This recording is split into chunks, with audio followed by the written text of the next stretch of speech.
Hello, good evening, नमस्कार। आप सभी साथियों का एक बार फिर से ऑनलाइन शिक्षण यूट्यूब चैनल पर स्वागत है। मैं हूं आपके साथ अंजलि बालियान, आपका स्वागत करती हूं।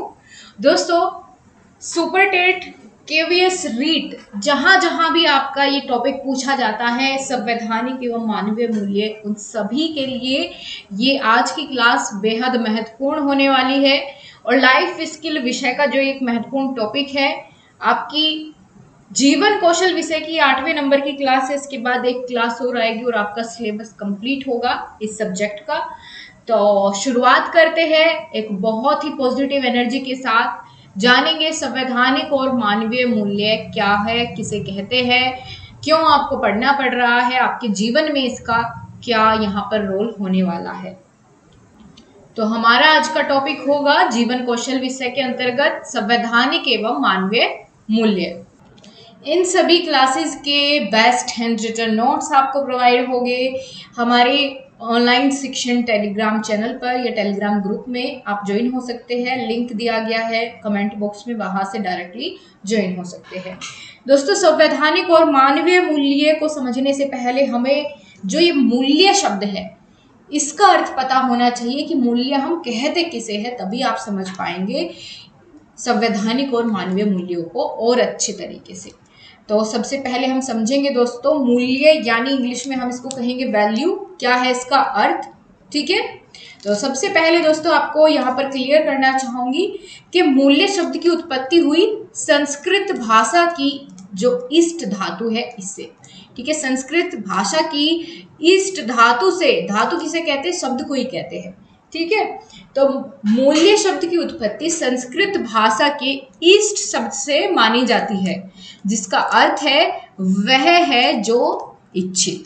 क्या है इसका अर्थ है वह है जो इच्छित, उसी को क्या कहेंगे, मूल्य कहेंगे, ठीक है। संस्कृत भाषा में ईस्ट धातु से इसकी उत्पत्ति हुई, जिसका अर्थ होता है वह है जो इच्छित, अर्थात जो तत् आवश्यकताओं की संतुष्टि करता हो वही मूल्य कहलाता है। जो हमारी आवश्यकताओं की संतुष्टि करे वही क्या है, मूल्य है, या उसी का कोई ना कोई मूल्य है, उसकी वैल्यू है।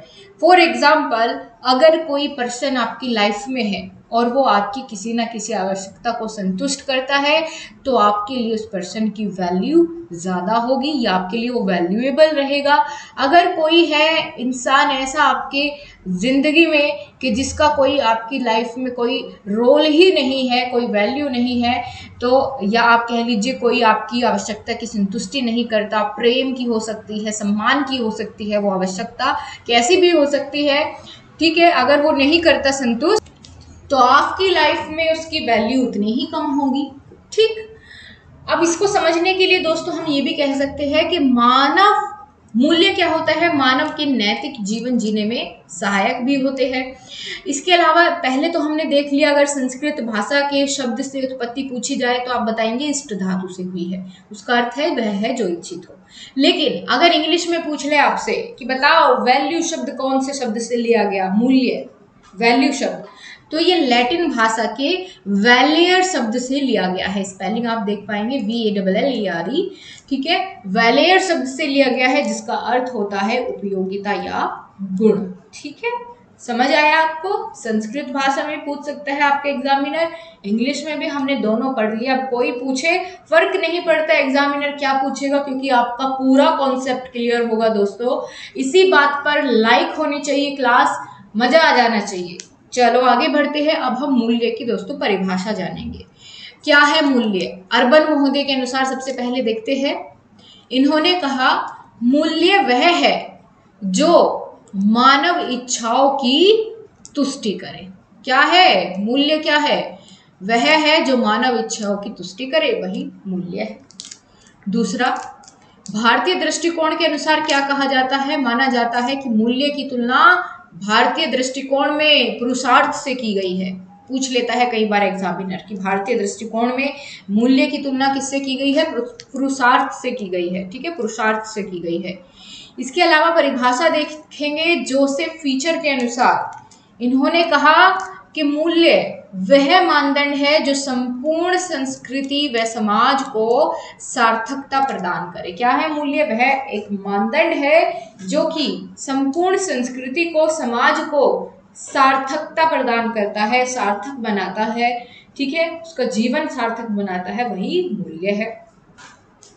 काने महोदय के अनुसार भी परिभाषा आपको जरूर देखनी चाहिए। इन्होंने क्या कहा, इनकी बात भी सुनो। इन्होंने कहा कि मूल्य वे आदर्श और विश्वास के प्रतिमान हैं जिन्हें समाज के अधिकांश सदस्यों द्वारा स्वीकार किया जाता है। ठीक है, वे क्या है? मूल्य है जिनको अधिकांश सदस्यों द्वारा समाज के स्वीकार किया जाता है। वो विश्वास, वे आदर्श, वे प्रतिमान मूल्य कहलाते हैं जिनको समाज स्वीकृत करता है। ठीक है दोस्तों, अगर आपसे पूछ लिया जाए कि मूल्य की उत्पत्ति कहाँ से होती है, किसी व्यक्ति के जीवन में मूल्य कहाँ से आते हैं, तो आप कहेंगे कि समाज से उनकी उत्पत्ति होती है या सामाजिकरण के द्वारा मूल्य की उत्पत्ति होती है। ठीक है, ये आपको पता होना चाहिए, पूछ लेता है एग्जामिनर, ऐसे ऐसे नोट करके आपको इसको डालना है कि मूल्य की उत्पत्ति सामाजिकरण द्वारा होती है। अब दोस्तों हम देखेंगे मूल्यों का वर्गीकरण। मूल्यों को हम दो भागों में बांटते हैं, पहला संवैधानिक मूल्य और दूसरे होते हैं मानवीय मूल्य। संवैधानिक मूल्य कौन से होते हैं? अगर हम ये जाने तो जिन मूल्यों का वर्णन हमारे संविधान में किया गया है वे मूल्य संवैधानिक मूल्य है, और जिन मूल्यों को हम अपने व्यवहारिक रूप में देखते हैं वो हमारे मानवीय मूल्य है। तो संविधान में वर्णित मूल्य कौन कौन से हो सकते हैं? पेपर में क्वेश्चन कैसे बनेगा, यहाँ से आपसे पूछेगा निम्नलिखित में से कौन सा संवैधानिक मूल्य नहीं है। आप कैसे आंसर करेंगे जब आपको पता होगा कि कौन कौन से मानवीय मूल्य है और कौन कौन से संवैधानिक मूल्य है। तो चलिए देखते हैं पहले संवैधानिक मूल्यों को, कौन कौन से संवैधानिक मूल्य है। पहला आ जाता है दोस्तों स्वतंत्रता। स्वतंत्रता कैसी? बोलने की स्वतंत्रता, अपने भावों को, विचारों को प्रकट करने की स्वतंत्रता, कहीं भी आने जाने की स्वतंत्रता, धर्म का चुनाव करने की स्वतंत्रता, ठीक है, अपने भावों को, विचारों को प्रकट करने की स्वतंत्रता, जीवन जीने की स्वतंत्रता, ये सब क्या है? संवैधानिक मूल्य है, आपके संविधान में वर्णित है स्वतंत्रता। ठीक है, बिल्कुल।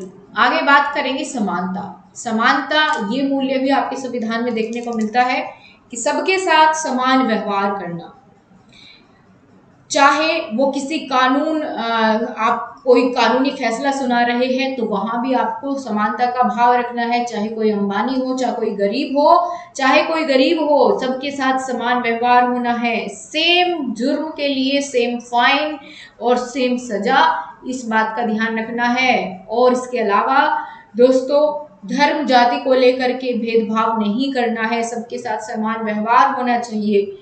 ये है दूसरा हमारा संवैधानिक मूल्य, समानता। तीसरा आता है बंधुत्व, भाईचारे की भावना, इसको हम कहते हैं बंधुत्व। ये भी हमारे संविधान में वर्णित है। ठीक है, हिंदू, मुस्लिम, सिख, ईसाई आपस में सब भाई भाई। तो बंधुत्व की भावना रहनी चाहिए कि हम सब भारतीय हैं, भले ही हमारे धर्म अलग है, जाति अलग है, लेकिन हम सभी का सर्वश्रेष्ठ धर्म यही है कि हम सब भारतीय हैं। हमारी पहचान हमारे धर्म से नहीं, हमारे देश से, देश के नाम से, हमारे तिरंगे से भारतीयता हमारी पहचान होनी चाहिए, ना कि हिंदू मुस्लिम। ठीक। तीसरा आता है दोस्तों धर्मनिरपेक्षता, यानी किसी भी धर्म के प्रति आपको ज्यादा लगाव नहीं रखना है और ना ही किसी धर्म के प्रति आपको अपने मन में गलत विचार रखना है। धर्मनिरपेक्षता का भाव आपके मन में होना चाहिए। पांचवा आता है न्याय, सबको न्याय का अधिकार है, ये संवैधानिक मूल्य है। न्याय, सबको समान रूप से न्याय मिले। छठा है अंतरराष्ट्रीय सद्भावना, मतलब अंतरराष्ट्रीय स्तर पर आपके मन में विचार होना चाहिए कि हमारे जितने भी आस पड़ोस के देश है सबके साथ सद्भावना का आपको अपना विचार रखना है, इस मूल्य का पालन करना है कि सबके साथ अच्छे से संबंध रहे। यहाँ पर सातवां मूल्य है राष्ट्रीय एकता, आपको एकता में रहना है, ठीक है। इसके अलावा हमारे कार्यों से, हमारे किए गई बातों से किसी अन्य व्यक्ति को ठेस ना पहुंचे, जो भी हम कार्य करें वो राष्ट्र के हित में हो, ठीक है। इसके अलावा दोस्तों प्रजातंत्र, यानी जनता के द्वारा जनता पर किया गया शासन, इस प्रकार से कुछ जो परिभाषा होती है, या आप कह लीजिए कि यहाँ पर जनता की बात सुनी जाए, प्रजा की बात सुनी जाए, ऐसा मूल्य हमारे संविधान में वर्णित है, प्रजातांत्रिक, ठीक। ये सारे कैसे मूल्य है? संवैधानिक। अब दोस्तों आपसे अगर डिफ्रेंशिएट करवा लिया जाए कि कौन से मानवीय होगी, कौन से संवैधानिक, वो आप कर पाएंगे जब मानवीय मूल्य को भी समझ लेंगे। तो मानव के स्तर पर या व्यवहारिक स्तर पर मानवीय मूल्य कौन से होते हैं? भाई सत्य बोलना, ये हमारा मूल्य है, ठीक है, कि सत्य बोलो हमेशा, अहिंसा का पालन करो, कभी हिंसा ना करो, प्रेम, शांति, अगर ये सभी मूल्य आपके अंदर है तो ही आप सर्वश्रेष्ठ मानव है। नहीं तो अगर किसी इंसान के अंदर मूल्य नहीं होते, वो एक जानवर के समान होता है, ठीक है। तो ये मूल्य है तभी आप इंसान कहलाते हैं। अगर आपके अंदर सत्य का भाव है, अहिंसा का है, प्रेम है आपके अंदर, दूसरों को प्रेम जताना आपको आता है, प्रेम करना आता है, सहानुभूति, ईमानदारी, आपका आचरण सही होना चाहिए, पारदर्शिता, निष्पक्षता की भावना हो, तो ये सब कैसे मूल्य है? ये मानवीय मूल्य है, ठीक है। कैसे मूल्य है? ये मानवीय मूल्य है। हालांकि इनकी कमी आज के समय में कलयुग में देखी जा रही है, लेकिन वो एक अच्छी बात नहीं है। ये सभी मानवीय मूल्य होने चाहिए प्रत्येक मानव में, तभी वो इंसानियत अच्छे से निभा पाता है, ठीक है। तो आगे चलते हैं दोस्तों। भारत में मानवीय मूल्यों पर 1986 की नीति में सर्वाधिक बल दिया गया था, जो कि 1986 की शिक्षा नीति थी, उसमें सबसे ज्यादा बल दिया गया था मानवीय मूल्यों पर, ठीक है, ये ध्यान रखेंगे। अब ये तो हमने देख लिया मूल्यों का वर्गीकरण, लेकिन अगर एनसीईआरटी के द्वारा हम देखें, एनसीईआरटी ने शैक्षिक मूल्य अगर पूछ ले आपसे कि शैक्षिक मूल्य कितने होते हैं, तो एनसीईआरटी के अनुसार शैक्षिक मूल्य होते हैं 4, ठीक है। कितने होते हैं? 4 होते हैं शैक्षिक मूल्य। किसके द्वारा? एनसीईआरटी के द्वारा। कौन कौन से? चलो देखें। तो शैक्षिक मूल्यों में पहला मूल्य है श्रम, यानी हार्ड वर्क। दूसरा आता है सफाई व सच्चाई, क्लीननेस और ट्रूथफुलनेस, इसको हम कह पाएंगे इंग्लिश में। तीसरा है समानता व सहयोग, इक्वालिटी एंड कोऑपरेशन। चौथा है बंधुत्व व भाईचारा, ब्रदरहुड एंड फ्रेटर्निटी। तो ये 4 शैक्षिक मूल्य बताए एनसीईआरटी में, इनके नाम आपको बिल्कुल पता होना चाहिए, इंपॉर्टेंट है, पूछ लेगा। निम्नलिखित में से कौन सा शैक्षिक मूल्य एनसीईआरटी द्वारा निर्धारित नहीं किया गया? तो ये चारों के नाम आपको जरूर याद रहे। ये तो थे शैक्षिक मूल्य एनसीईआरटी के द्वारा, लेकिन अगर खाली पूछ ले कि मूल्य कितने बताए एनसीईआरटी ने, शैक्षिक मूल्य तो 4 बताए, लेकिन खाली पूछ ले कि मूल्य कितने बताए, तो आप बताएंगे 83 मूल्यों को स्वीकार किया है एनसीईआरटी ने। कितने? 83। याद रख पाएंगे, कंफ्यूजन नहीं होना है। शैक्षिक मूल्य पूछे तो 4 और खाली पूछे कि एनसीईआरटी ने मूल्य कितने बताए, मूल्यों की संख्या, तो 83। याद रहेगा? बहुत अच्छा, ये नोट करके आप लिख लेना। आगे दोस्तों हम लोग देखेंगे मूल्यों का वर्गीकरण अलग अलग दृष्टिकोण के अनुसार। भारतीय दृष्टिकोण में कैसे किया गया है, वैज्ञानिक दृष्टिकोण से हम कैसे करते हैं, और स्प्रेंगर महोदय के अनुसार भी देखेंगे, ये भी पूछा जाता है आपके एग्जाम में, ठीक है।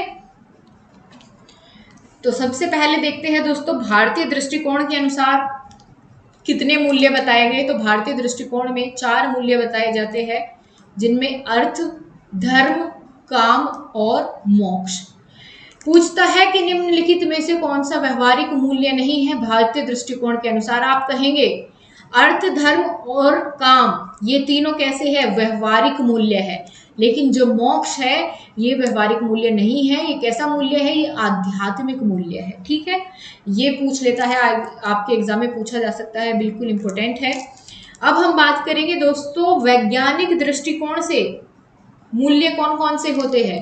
इन्होंने बताया दोस्तों वैज्ञानिक दृष्टिकोण से वस्तुनिष्ठता होनी चाहिए, ये मूल्य है, 5 बताए इन्होंने, ठीक है। सृजनशील सोच, तथ्यपरकता, तर्कयुक्तता और उत्सुकता।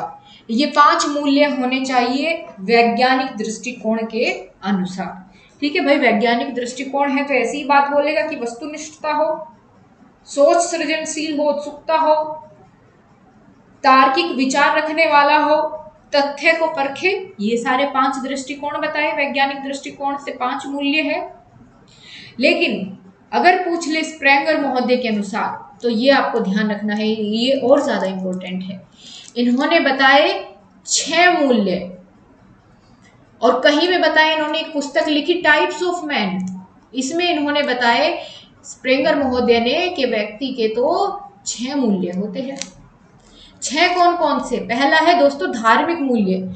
जिस व्यक्ति के अंदर धार्मिक मूल्य रहेगा वो क्या बनेगा? वो बनेगा पुजारी। ठीक है, पुजारी बनाता है धार्मिक मूल्य अगर किसी के व्यक्ति के अंदर है। और ये इन्होंने किसके आधार पर किया था भला? ये जो विभाजन किया गया स्प्रेंगर के अनुसार 6 मूल्यों में, ये दोस्तों व्यक्तित्व का पहला मूल्य आधारित विभाजन था। इसको अगर आपसे पूछ ले कि व्यक्तित्व का पहला, नोट करके लिख लेना, मूल्य आधारित विभाजन किसने किया? बताओ जल्दी से। स्प्रेंगर महोदय ने किया। ठीक है, व्यक्तित्व का पहला मूल्य आधारित विभाजन किसने किया? स्प्रेंगर ने किया। और ये जो विभाजन किया, इस विभाजन को क्या कहते हैं? इस विभाजन को हम कहते हैं, नाम देते हैं व्यक्तित्व का समाजशास्त्रीय विभाजन। क्या कहते हैं? व्यक्तित्व का समाजशास्त्रीय विभाजन नाम देते हैं, क्योंकि ये व्यक्तित्व पर आधारित पहला मूल्य का विभाजन था कि भैया अगर उसका व्यक्तित्व कैसा है, धार्मिक है, तो वो पुजारी बनेगा। उसका मूल्य कैसा होगा? धार्मिक होगा। आर्थिक मूल्य अगर किसी के अंदर है, किसी के व्यक्तित्व में आर्थिक मूल्य है, तो वो क्या बनेगा? वो बनेगा उद्यमी। ठीक है, एंटरप्रेन्योर बनेगा वो, अगर उसके अंदर आर्थिक मूल्य है। अगर उसके अंदर सामाजिक मूल्य है तो वो क्या बनेगा? सामाजिक मूल्य है तो दोस्तों वो समाज सेवी बनेगा। राजनीतिक मूल्य है तो राजनेता बनेगा। सैद्धांतिक मूल्य है तो वो वैज्ञानिक बनेगा। और कलात्मक मूल्य किसी के अंदर है तो वो कवि बन सकता है, चित्रकार बन सकता है। ठीक, तो ये व्यक्तित्व के आधार पर मूल्य का विभाजन किया किसने? स्प्रेंगर ने। 6 मूल्य बता दिए, आपके सामने है कौन कौन से बताए, ध्यान रखना, इंपॉर्टेंट है। आगे हम देखेंगे दोस्तों मूल्य के स्रोत। अब जो हमारे अंदर जो मूल्य, जो वैल्यूज डेवलप होती है, उनके स्रोत क्या है, कहाँ से आती है वो हमारे अंदर? क्या वे जन्मजात है? नहीं, वे हमें हमारे परिवार से, आस पड़ोस से, विद्यालय से, समाज से मिलती है, ये अर्जित होते हैं। तो मूल्य के स्रोत क्या क्या है? परिवार आपका, आस पड़ोस, विद्यालय, समाज, यहीं से तो आप सीखेंगे, यहीं से तो आप सीखेंगे ईमानदारी, सच्चाई। जब जन्म लिया तब आपको नहीं पता होगा इनके बारे में, लेकिन अगर आपने चोरी कर ली किसी दिन, आपकी मम्मी आपको बताएगी बेटा चोरी नहीं करना, ये गलत बात है, पाप लगेगा। ठीक, तो ये कहाँ से सीखा आपने? अपने परिवार से सीखा, समाज से सीखा, विद्यालय से सीखा, आस पड़ोस से सीखा। ठीक है, तो ये सभी क्या है? मूल्यों के स्रोत है। आगे बढ़ेंगे। मूल्यों का ह्रास होने का कारण, ये आज के समय में सबसे बड़ी प्रॉब्लम है कि वो वैल्यूज कम हो रही हैं, इंसानों के अंदर इंसानियत की कमी हो रही है। एक इंसान ही दूसरे इंसान का दुश्मन बना जा रहा है। सबसे बड़ा एग्जाम्पल आप अभी का देख लो, यूक्रेन और आपका रशिया के बीच में जो युद्ध चला हुआ है, वो इंसानियत की कमी है। तभी तो भाई इतने ज्यादा नुकसान हो रहा है, जान माल का वहां पर हानि हो रही है, लेकिन रुकने का नाम नहीं ले रहे। क्यों? मूल्यों की कमी है। अब इसका रीजन देखेंगे, क्यों हो रही है कमी, क्यों हो रहा है ह्रास इन मूल्यों में, उसका क्या कारण है? पहला है दोस्तों औद्योगिकीकरण। औद्योगिकीकरण होने की वजह से मूल्यों में कमी आ रही है। इसके अलावा आधुनिक दर्शन, अपने आप को आधुनिक जीवन से में ढालते ढालते हम अपनी पुरानी परंपराओं को, अपने विचारों को अच्छे संदेशों को भूलते जा रहे हैं, उनसे दूर होते जा रहे हैं। आधुनिकीकरण में और कैसे आप इसका एग्जाम्पल है, बेस्ट एग्जाम्पल आपका मोबाइल फोन। आप उसमें सोशल मीडिया पर इतने फ्रेंड्स बनाएंगे और खुश होते रहेंगे, मेरे भाई इतने हजार दोस्त। जिंदगी में जो आपके परिवार है, आपकी रियल लाइफ में जो आपका परिवार है, उसको आप कितना समय दे पाते हैं, वहां आपके वैल्यूज देखे जाते हैं, ना कि सोशल मीडिया पे। आपके परिवार में के साथ कैसे संबंध है, माता पिता को आप कितना समय दे पाते हैं, कितना सम्मान उनका करते हैं। आपने सोशल मीडिया पर पोस्ट डाल दिया, आई लव माई मदर, मैं अपनी माता के लिए सब कुछ कर सकता हूँ। पता चला माता जी ने एक काम बता दिया, बेटा एक गिलास पानी ला दे, मम्मी खुद ले लो। वहां देखे जाते हैं आपके मूल्य। आप आधुनिकीकरण की तरफ इतना बढ़ते जा रहे हैं कि अपनी जो रियल लाइफ है उसको पीछे छोड़ रहे हैं। कहीं जो हमारे सगे संबंधी है, जिनके साथ हमारे सबसे ज्यादा अच्छे रिश्ते होने चाहिए, उनको हम छोड़ करके सोशल मीडिया पर हम समाज में अपने अलग मित्रों को ढूंढते हैं ऑनलाइन। तो ये अच्छी बात थोड़ी है। होना चाहिए, हालांकि गपशप होनी चाहिए, लेकिन अपने परिवार पहले होना चाहिए आपके लिए, बाद में वो सोशल मीडिया वाले दोस्त। तीसरा आता है तर्क की अधिकता। अब हम हर एक चीज में तो तर्क करने लगे हैं, तो तर्क की अधिकता के कारण भी मूल्यों का ह्रास हो रहा है। ठीक है। चौथा है भौतिकतावादी, यानी हम टेलीविजन, वेब सीरीज देख रहे हैं, ऐसी ऐसी चीजें उसमें से सीख रहे हैं जो कि कई बार नेगेटिव होती है, तो उनकी वजह से भी हमारे मूल्यों का ह्रास हो रहा है। ठीक, तो ये सारे कारण होते हैं। आगे चलो, आगे देखेंगे। आगे बताया गया है दोस्तों, मूल्यों के आधार पर व्यक्ति क्या करता है, मूल्यांकन कर निर्णय कर सकता है। अलग अलग परिस्थितियों में व्यक्ति के आपको अलग अलग मूल्य देखने को मिलेंगे। हर व्यक्ति का अलग परिस्थिति में अलग रिएक्शन होगा। स्टेनले महोदय ने कहा कि मूल्यों का निर्माण मनुष्य की रुचि के द्वारा होता है, यानी मूल्यों का निर्माण वो अपनी रुचि के अनुसार करता है। उसकी जैसी रुचि वैसा अपना मूल्य निर्धारित कर लेगा। दृष्टिकोण के आधार पर मूल्य दो तरह से होते हैं, पहला सकारात्मक मूल्य और दूसरा नकारात्मक मूल्य। सकारात्मक मूल्य में व्यक्ति के अंतर्गत कैसे कैसे मूल्य मिलेंगे भाई, शांति, अहिंसा, धर्म के। लेकिन जब नकारात्मक उसका दृष्टिकोण हो जाता है तो उसके लिए मूल्य बन जाते हैं हिंसा, अन्याय, ऐसे सारे। ठीक। अब अगर आपसे पूछ लिया मूल्य की विशेषताएं क्या होती है, तो आप समझेंगे कि मूल्य सीखे जाते हैं अपनी रुचि के अनुसार, समाज से, परिवार से, और ये कैसे होते हैं, अमूर्त होते हैं, ये आपको दिखते नहीं हैं। तो फिर आपको कैसे पता चलेगा कि सामने वाले के मूल्य कैसे हैं? आपको उसके व्यवहार को देख करके पता चलेगा। ठीक है, उसके व्यवहार में दिखेगा। मूल्यों का प्रकटीकरण कैसे होता है, व्यवहार में होता है। आपने देखा कि भाई ये गलत व्यवहार कर रहा है, आप समझ जाएंगे कि भैया ये तो हिंसावादी है, वो मारपीट कर रहा है, उसका व्यवहार देख लिया, आप समझेंगे कि भाई ये तो हिंसावादी है। आपको दिख गया उसके मूल्य। ठीक, तो इस तरीके से आप व्यवहार के द्वारा पता लगा सकते हैं। वैसे अमूर्त होते हैं मूल्य। मूल्यों की उत्पत्ति एवं शक्ति दोनों समाज से होती है। मूल्यों का स्थानांतरण हो सकता है, आप उसको बदल सकते हैं। ठीक है, आप मूल्यों को बदल भी सकते हैं। इसके अलावा दोस्तों, मूल्य शिक्षा पर एक बहुत अच्छी पुस्तक लिखी गई, आपसे हो सकता है पूछ ली जाए, तो मैं कुछ नहीं छोड़ना चाहती थी ऐसा इंपॉर्टेंट पॉइंट कि अगर वो एग्जाम में आए और आपका छूटे। तो मैंने ये भी नोट किया कि मूल्य शिक्षा पर सर्वश्रेष्ठ पुस्तक है एक, जिसका नाम है नेशनलिज्म एंड गवर्नमेंट। ठीक है, आप इसको थोड़ा सा छोटा सा पॉइंट है, ध्यान रख लीजिएगा। आगे हमने बात दोस्तों, मैंने आपको बताया था कि संवैधानिक मूल्य किसे कहते हैं, जिनका वर्णन संविधान में किया गया हो, वे संवैधानिक मूल्य है। और भारतीय संविधान में जो ज्यादातर मूल्य है वो कहाँ लिखे गए हैं, संविधान की प्रस्तावना में।